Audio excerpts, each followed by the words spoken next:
Meus irmãos, quando você vai estudar o livro de Atos dos Apóstolos, é um livro histórico que conta o início da igreja, como a igreja surgiu.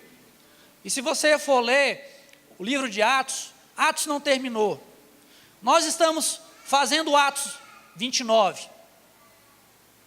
Você tem até o capítulo 28, mas o 29, nós estamos escrevendo essa história que vai ser também contada na eternidade. Prova disso, Jesus é o mesmo ontem, hoje e sempre será. E essa história é muito interessante. O texto nos diz que, por conta da perseguição, por conta do que aconteceu em Jerusalém, relacionado a Estevão, a igreja foi dispersa. E a primeira pergunta que a gente faz é: por que a igreja foi dispersa? Porque possivelmente estava muito bom Pedro, Tiago e João no barquinho no mar da Galileia. E muitas vezes Deus manda uma tribulação, manda uma perseguição para que o seu povo desperte e a obra dele seja realizada. Então, irmãos, muitas lutas e perseguições vêm sim da parte de Deus, para que Deus seja glorificado. O texto nos diz, irmãos, que eles foram dispersos, a partir do versículo 19, por conta da tribulação que sobreveio a Estevão, e eles se espalharam. Irmãos, só que ao se espalhar, eles foram anunciando o evangelho, eles não se calaram. Enquanto uns anunciavam aos judeus, outros anunciavam aos judeus e aos não judeus. Porque o evangelho, irmãos, quando de fato o evangelho trabalha no nosso coração, a gente não consegue ficar calado. Porque o evangelho transforma as vidas. O evangelho muda a história das pessoas. E eles foram anunciando, e houve um grupo que começou também a falar para os gregos, e eles começaram a anunciar o evangelho do Senhor Jesus Cristo. E o texto nos diz, irmãos, que a mão do Senhor estava sobre a vida daquelas pessoas, e o Senhor começou a agir de forma maravilhosa na cidade de Antioquia. Deus começou a agir ali, as pessoas começaram a se converter. E meus irmãos, a notícia chegou à igreja de Jerusalém, e a igreja de Jerusalém, como os bons batistas, organizaram uma comissão, presidida pelo pastor Barnabé, para saber o que de fato estava acontecendo em Antioquia. E o texto nos diz, irmãos, que Barnabé, ao chegar em Antioquia, ele viu a graça de Deus sobre o povo. E aquilo começou a alegrar o coração dele, e ele exortava o povo para que o povo continuasse ali, anunciando, servindo ao Senhor. E meus irmãos, ele alegrou, vendo a mão do Senhor naquele lugar. E Barnabé, irmãos, começou a ver o grande trabalho que deveria ser realizado naquele lugar. Ele entendeu que a obra não é feita sozinha, e ele lembrou de um jovem chamado Saulo, que estava em Tarso. Então ele vai atrás desse jovem, o leva para Antioquia, e durante 1 ano eles permanecem ali ensinando a palavra de Deus. E o texto diz que eles ensinaram a uma numerosa multidão. E naquele lugar, pela primeira vez, os discípulos foram conhecidos como cristãos. Eles viram Cristo através da vida daqueles homens. Você revela o espelho de Cristo? Você é influenciador ou é influenciado?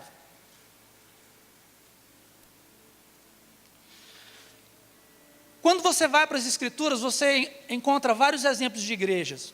Eu sou apaixonado por 3 exemplos de igreja. Uma delas é essa aqui, a igreja de Antioquia. A outra igreja que eu sou apaixonado é a igreja dos Filipenses. Uma igreja da Macedônia extremamente pobre, irmãos. Uma igreja que quando Paulo chegou ali naquela região da Europa, cheio de problema, de perseguição, foi preso, foi escorraçado em praça pública, mas pelo poder do evangelho, a família de Lídia se converte ao Senhor. Pelo poder do evangelho, uma jovem possessa de um espírito de adivinhação é liberta pelo evangelho do Senhor. Aqueles homens são levados em praça pública, eles têm as suas vestes rasgadas, são chicoteados, são colocados num cárcere, e à meia-noite eles cantam ao Senhor, cheios do Espírito Santo. Irmãos, e Deus realiza um milagre. Houve um terremoto, mas um terremoto que não caiu as paredes da prisão. Abriram as portas das cadeias e as algemas caíram.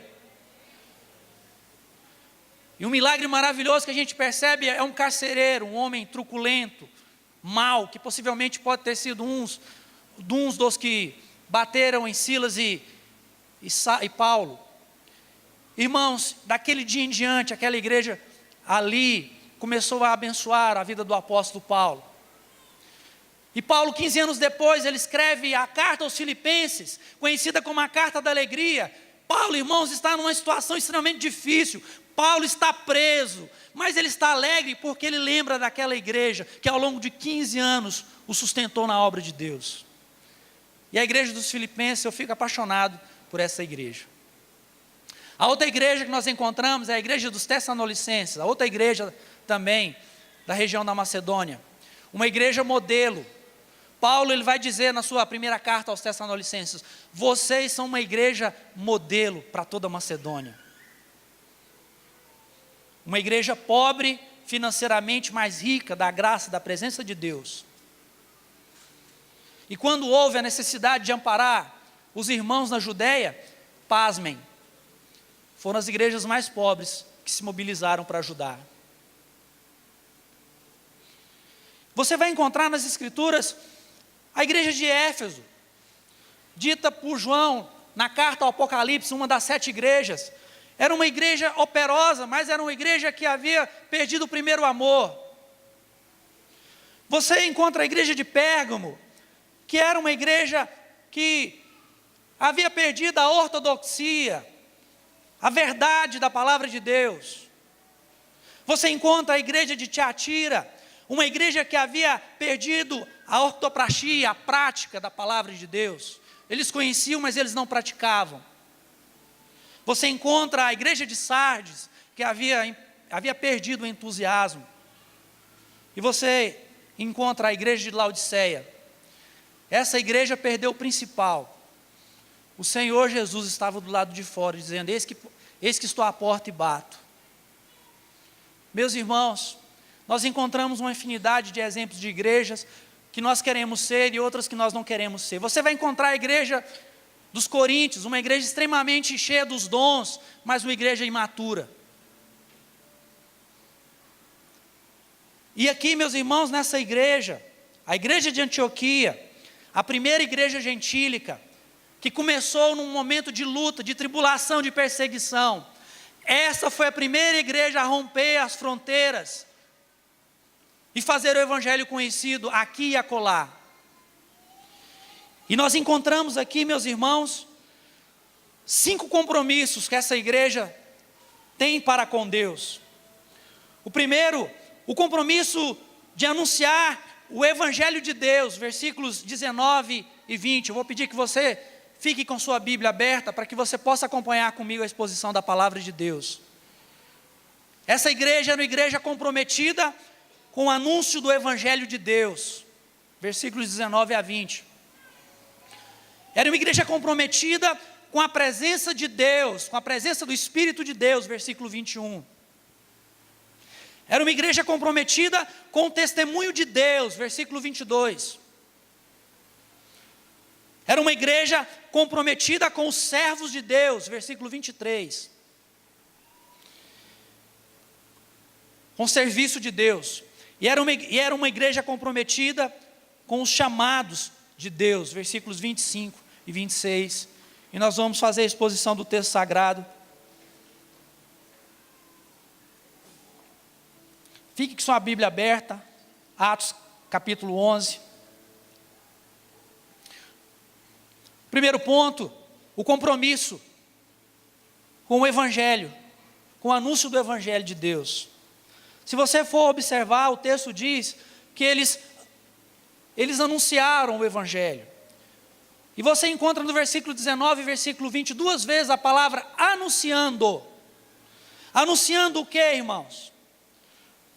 A igreja, ela é chamada a anunciar o Evangelho do Senhor Jesus Cristo. Mateus 28 tem esse propósito, de anunciar o Evangelho do Senhor Jesus Cristo. O Mateus 28 é uma comissão, algo que Deus delegou à igreja, a grande comissão, e não pode ser conhecida como a grande omissão. A igreja é chamada a anunciar o Evangelho do Senhor Jesus Cristo. A igreja não é anunciada para anunciar carro novo, casa nova, não. Anunciar o Evangelho do Senhor Jesus Cristo. A oferta que você está dando não é para aqui para a igreja, não é um compromisso com o pastor Antônio, é um compromisso com Deus, por causa do Evangelho do Senhor Jesus Cristo. E meus irmãos, só existe igreja porque é uma missão, e essa missão é de Deus. Ele nos convida a fazermos parte dessa missão, a missão de fazer conhecido o Evangelho, e não é qualquer Evangelho não, é o Evangelho do Senhor Jesus Cristo. A igreja de Antioquia, irmãos, foi uma igreja fundada por leigos. Não havia líderes. Se você for observar no capítulo 8, versículo 1, com a dispersão, com a perseguição, os apóstolos eles permaneceram em Jerusalém. Os que foram dispersos não eram líderes, eram homens e mulheres comuns, cujo coração estava cheio do amor, da graça de Deus, anunciavam o Evangelho com seus lábios e com as suas vidas. E onde eles iam, eles anunciavam. Eles falavam do amor de Deus, com palavras e com atos, com gestos, com testemunho. O versículo 20 diz que eles anunciando o Evangelho do Senhor Jesus Cristo. A mensagem anunciada, irmãos, era a mensagem autêntica do Evangelho. Não era uma mensagem antropocêntrica, cujo homem está no centro, não. Era uma mensagem cristocêntrica. Se você for pegar o livro de Atos, você vai ver a mensagem cristocêntrica em todo o livro de Atos. Uma mensagem verdadeira, cristalina. O Evangelho focado em Cristo. Ao ler o livro de Atos, você vai observar Pedro, em Atos no capítulo 2, o primeiro sermão, um sermão voltado para anunciar Jesus Cristo, para falar de Jesus Cristo. Se você for observar no capítulo 3, na Porta Formosa, Pedro e João estão anunciando o Evangelho do Senhor Jesus Cristo. Diante do Sinédrio, aquele mesmo Sinédrio, que meses atrás havia prendido e mandado matar Jesus, eles estavam diante do Sinédrio, com toda ousadia e intrepidez, anunciando o Evangelho do Senhor Jesus Cristo.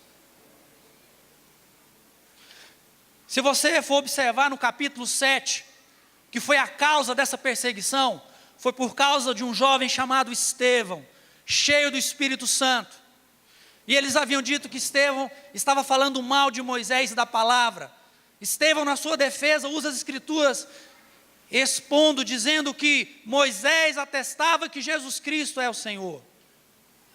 Ele morreu por causa do Evangelho, do autêntico Evangelho. E você vai encontrar, os sermões não eram sermões focados no homem, eram sermões focados em Cristo, porque dele, por meio dele e para ele são todas as coisas.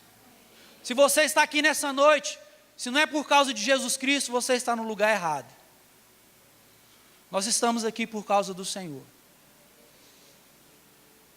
Nós cantamos, vim para adorar-te. Vim para dizer que tu és Deus. O bom e velho Evangelho.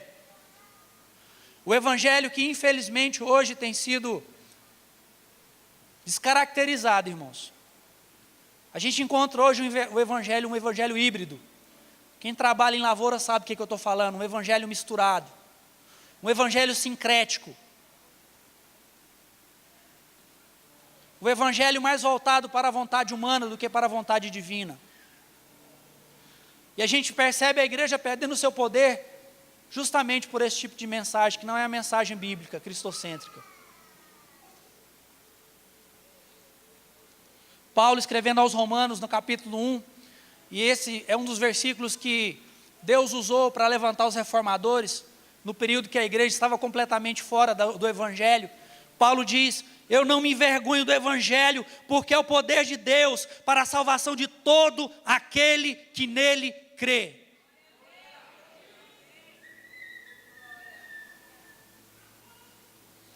É o compromisso com o querigma. Querigma é proclamação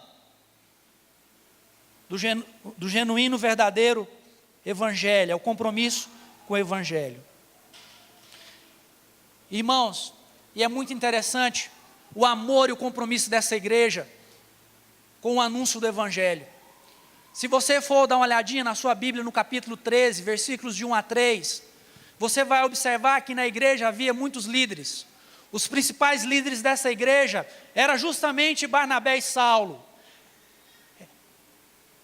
E Deus os chama para que eles saíssem dali daquele lugar e pudessem anunciar o Evangelho em outras regiões. Eram os obreiros responsáveis, os melhores obreiros para conduzir a igreja. E a igreja então dá os seus melhores obreiros para a obra de Deus. Nós devemos dar o melhor para Deus. Porque Deus nos deu o melhor. Ele entregou seu Filho por mim e por você.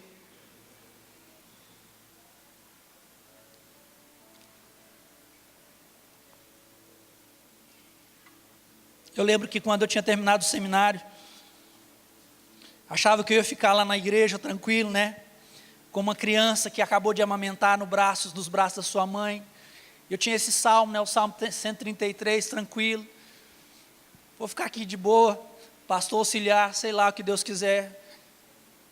E de repente, irmãos, Deus me chama para ir para outro lugar. Me tira da zona de conforto. O pastor conversa comigo, olha, e aí? Vamos orar, para saber a vontade de Deus. Fomos orar.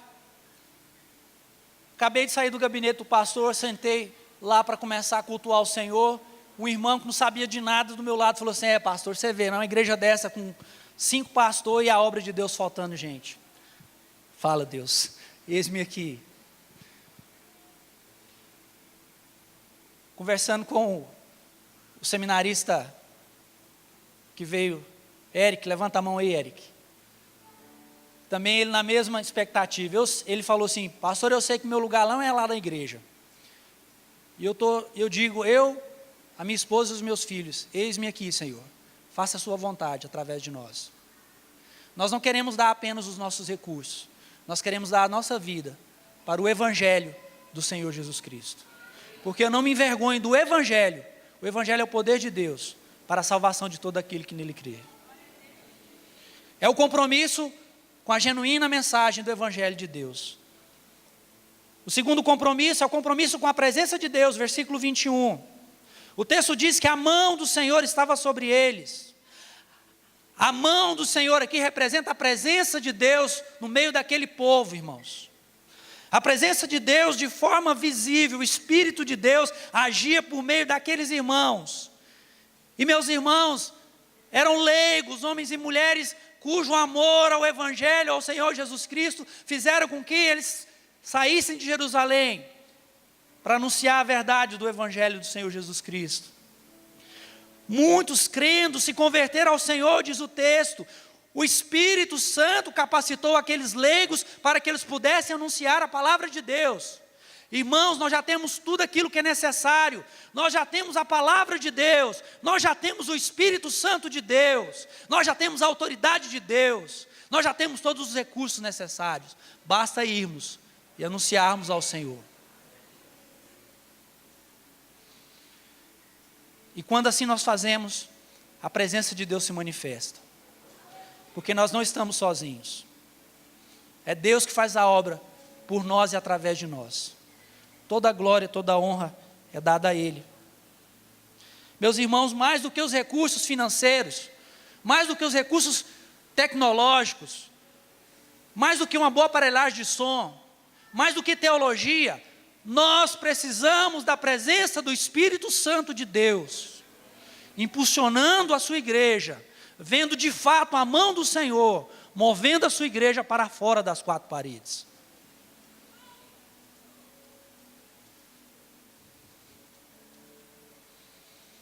E é muito interessante porque você vai observar no ministério de Jesus, Lucas, que compôs o evangelho que traz o seu nome, você percebe Jesus, ele sendo levado pelo Espírito Santo ao deserto, sendo conduzido pelo Espírito Santo, e depois ali do batismo, depois de ser levado ao deserto, Jesus entra na sinagoga em Nazaré, ele abre o rolo do profeta Isaías, no capítulo 61, ele diz: e o Espírito do Senhor está sobre mim, para anunciar a mensagem do Evangelho.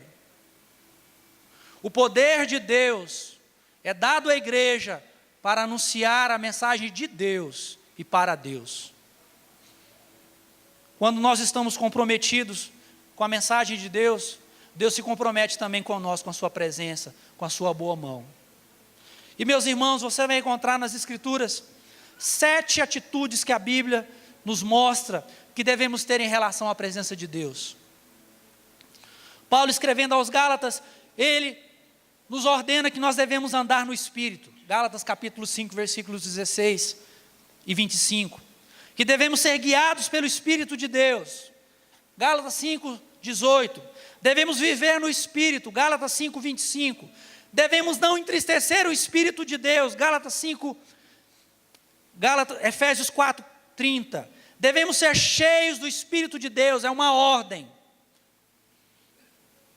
Efésios 5, 18. Devemos orar no Espírito.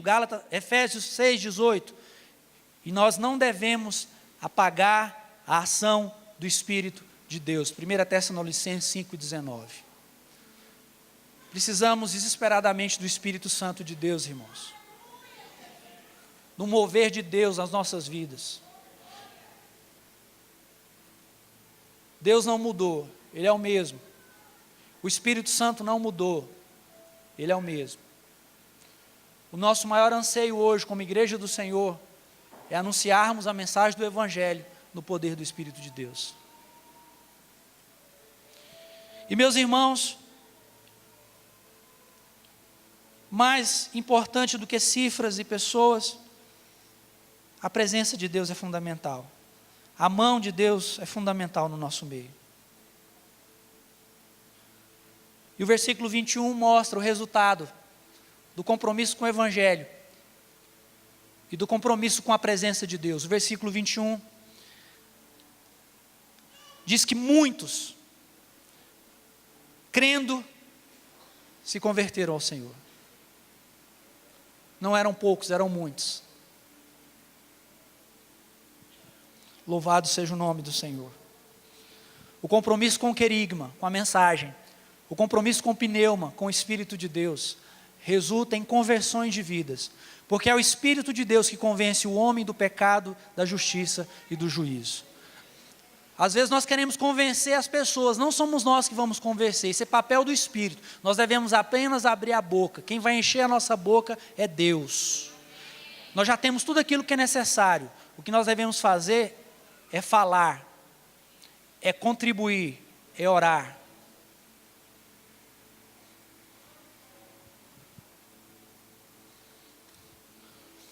O terceiro compromisso é o compromisso com o testemunho de Deus, versículo de número 22. O texto diz que a notícia a respeito deles chegou aos ouvidos da igreja que estava em Jerusalém e enviaram a Barnabé a Antioquia. Meus irmãos, a notícia, o testemunho era bom. Assim como o testemunho que nós temos ouvido aqui em Rio Verde é bom e agradável ao Senhor. Hoje pela manhã eu comentava com o pastor Antônio, há uns 15 anos atrás eu vim aqui com o pastor Otílio, era uma congregação com menos de 10 pessoas e a gente pensava, não vai passar desse mês.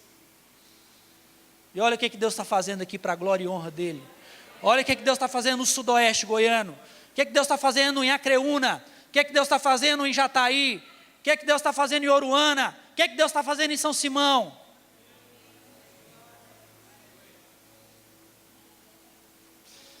Esse testemunho, essa notícia, irmãos, alegra o nosso coração. E essa notícia alegrou o coração dos irmãos lá em Jerusalém, ao ponto deles montarem uma comissão para saber o que está acontecendo naquele lugar. E eles percebem, Barnabé percebe a graça de Deus no meio do povo. Assim como nessa noite eu percebo a graça de Deus no meio de vocês.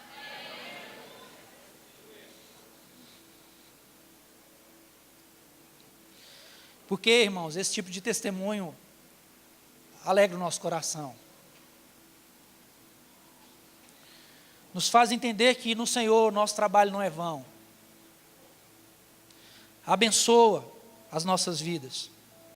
Onde o Evangelho é pregado, onde a mão do Senhor é vista, o nome do Senhor é glorificado. Aqui e acolá.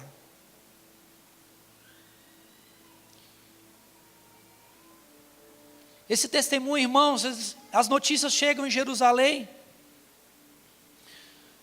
Uma igreja de Jerusalém, é muito triste quando você vai estudar o final da igreja de Jerusalém. Justo Gonzalez, um historiador da história da igreja, ele vai dizer que após a destruição de Jerusalém, no ano 70, pelo general Tito, a igreja de Jerusalém, que ficou ensimesmada, ela muda para um lugar próximo. Irmãos, e aquela igreja, ela não entende, Deus manda luta, perseguição, e eles ficam ali, Pedro, Tiago e João no barquinho, no mar da Galileia, e aquela igreja se perde em heresia. Uma igreja que se fechou, uma igreja que ensimesmou. Foi preciso Deus mandar uma perseguição e usar outros, para que o evangelho fosse anunciado.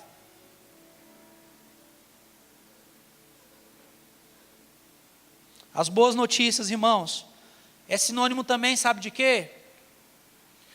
De sofrimento, de martíria. Porque, igual o pastor Antônio falando hoje, que às vezes a igreja organizava 3 cultos, irmãos. Tem gente que acha que vida de pastor é fácil. Misericórdia, para quem não sabe. Louvado seja Deus, é um privilégio, irmãos, mas é árduo. Mas é um sacrifício vivo, santo e agradável a Deus. É um trabalho que nós seremos recompensados na eternidade. Essa igreja não é a igreja do pastor Antônio, da liderança, é a igreja do Senhor Jesus. E naquele dia diante do Senhor, a igreja, os líderes vão ouvir do Senhor, servos bons e fiéis. Daí a necessidade, irmãos, de testemunharmos aqui também, antes de chegar naquele dia, onde o testemunho junto com o Senhor pode ser de fato. Nós somos um povo comprometido com a mensagem de Deus, nós somos um povo cheio da presença de Deus, nós somos um povo que dá o bom testemunho. Nós sofremos, mas sofremos para a glória de Deus. O quarto compromisso, o versículo 23 nos mostra, é um compromisso com a obra de Deus, com o serviço de Deus, irmãos. O texto diz que Barnabé, no versículo 23, chegando, ele viu a graça de Deus e ele se alegrou.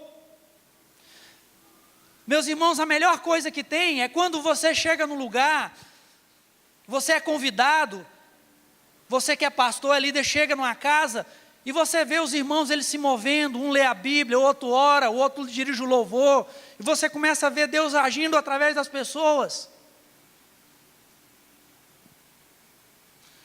Sem a necessidade de falar nada. O pastor Antônio hoje de manhã estava falando, a Neide estava se desdobrando, os obreiros estavam aí trabalhando. Irmãos, isso alegra o nosso coração. Saber que a igreja está sendo ensinada, a igreja tem um compromisso com a obra de Deus, mais do que com o pastor, ela tem um compromisso com a obra de Deus, e ela faz por amor. Eles sabiam o que eles tinham que fazer. Ontem nós tivemos encontro de casais lá na igreja, né? 7h30 da noite, encontro de casais, e organizando algumas coisas. Cheguei lá na igreja, já era quase 7:50, aí a irmã estava lá sentada, com os braços cruzados. Falei, irmã, você está esperando o quê para começar o culto? Esperando o senhor chegar. Irmã, e se eu não tivesse chegado?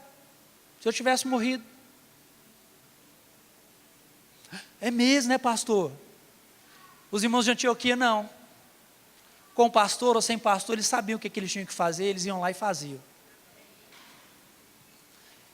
Irmãos, qual é o pastor que não quer pastorear uma igreja dessa? Uma igreja, irmãos, independente do pastor, se ele fica aqui, se ele não fica, a igreja continua realizando o trabalho, porque é uma igreja que está comprometida com a obra de Deus, uma igreja comprometida com o dono da obra. E aqui é uma palavrinha chamada diaconia, serviço. E o serviço é uma forma também de adorarmos o Senhor. Uma igreja comprometida com o querigma, uma igreja comprometida com o pneuma, uma igreja comprometida com a martiria, uma igreja comprometida com a diaconia. E é interessante, irmãos, que Deus não envia qualquer pessoa, Deus envia um homem cheio do Espírito Santo para dar seguimento naquela obra. Barnabé era um homem cheio do Espírito Santo de Deus. Por isso que aquela igreja, irmãos, foi uma igreja usada por Deus de forma poderosa. Uma igreja completamente diferente da igreja de Jerusalém. E qual é o resultado? Versículo 24, a parte B. E muita gente se uniu ao Senhor.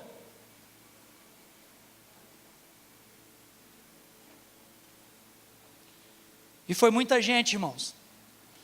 Foi tanta gente que Barnabé entendeu que ele não conseguia fazer aquele trabalho sozinho.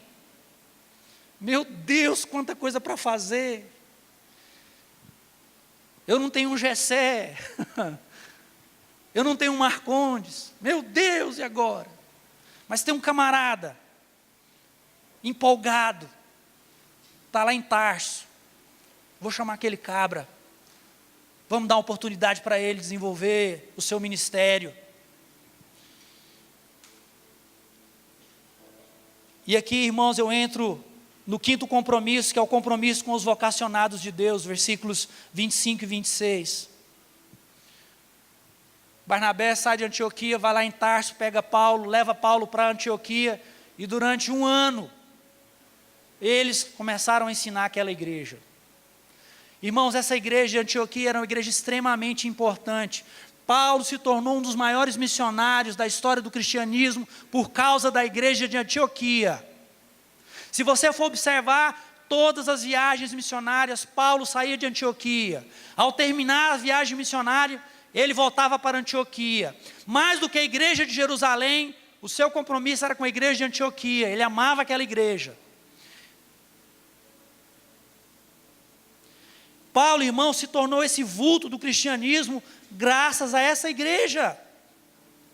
Uma igreja que investia em missões, uma igreja que trabalhava, uma igreja que dava oportunidade para que os vocacionados pudessem desenvolver o seu ministério.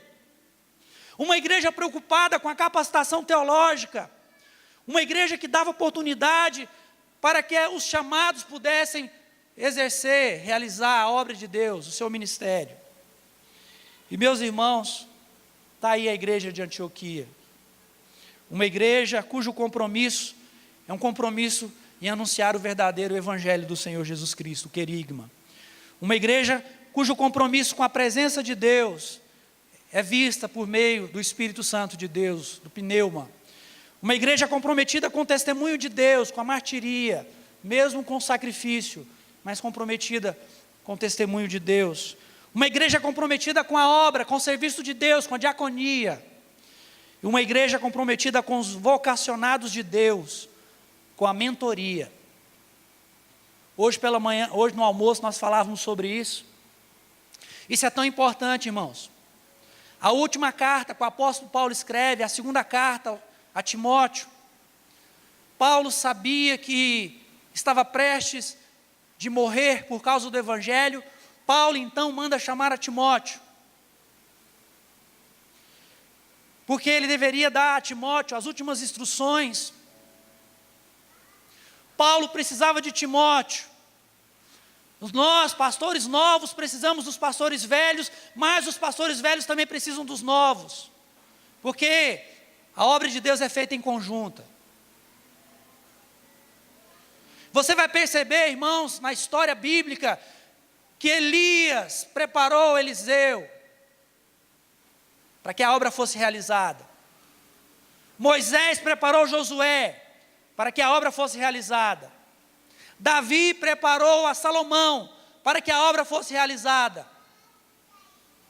Jesus preparou a 12 discípulos, dos 12, um traiu, o outro negou e o outro duvidou. E como nós ouvimos nessa manhã,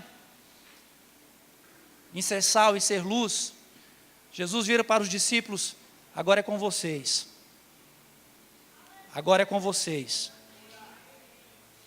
Agora, Igreja Batista Central de Rio Verde, agora é com vocês. Continue anunciando o verdadeiro e autêntico Evangelho do Senhor Jesus Cristo. Continue buscando a presença de Deus, a presença do Espírito de Deus.